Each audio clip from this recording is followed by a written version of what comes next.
15%. That stake was sold in 2009 for 7.7 million. It would have been worth 7 billion today. What stock is this? It's Roku. And this is Finance Diary, where we entertain you and teach you about stocks and ETFs. Let's go. Back in 2008, Anthony Wood convinced Reed Hastings, the CEO of Netflix, to create a streaming video service, a box, called Roku. In less than 1 year, Netflix spun the product off and kept 15% stake in it. Roku manufactures streaming dongles and partners with smart TVs, and it serves over 50 million Americans. Now, Roku serves a bunch of streaming platforms that you know: Amazon, Disney+, Apple, Netflix, etc. While Roku creates hardware boxes that can provide these streaming platforms, Roku is not in the hardware business. They're in this to sell ads, and they seem to be doing a good job doing it. In 2020, they made over 1.3 billion compared to 510 million in hardware sales.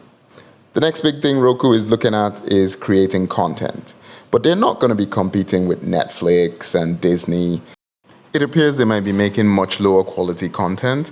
They're only going to be spending 1 billion, it looks, compared to a company like Netflix that's spending 17 billion on content. This is going to ship on the newly launched Roku channel, and they created a Roku channel by buying up the startup Quibi. All in all, things are looking good for Roku. Roku is up 5x since the start of the pandemic, and Netflix is doing pretty well. And because this channel is really about investing, if you like what you hear and you want to get involved, here's how you can. Roku, the stock ticker, it's listed on the NASDAQ, it's ROKU, and Netflix, also listed on the NASDAQ, is NFLX. You can buy either of those stocks individually, or you can choose to buy an ETF, which will give you the stock and some other stocks, which would spread your risk. If you're not sure that you want to go in on Netflix or Roku, or you don't feel you have enough money to choose, you can get both.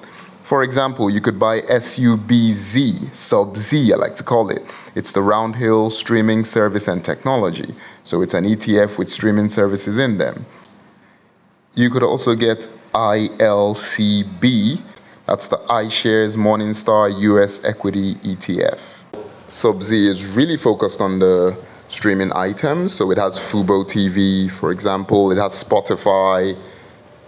ILCB, the iShares Morningstar US Equity Index, has Roku as well as Netflix and some other stocks, which is spreading your risk and getting you all the benefits.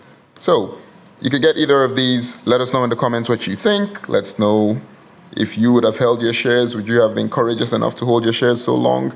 Tell us. And as we normally say, may your wins outweigh your losses. This is Finance Diary. See you next time.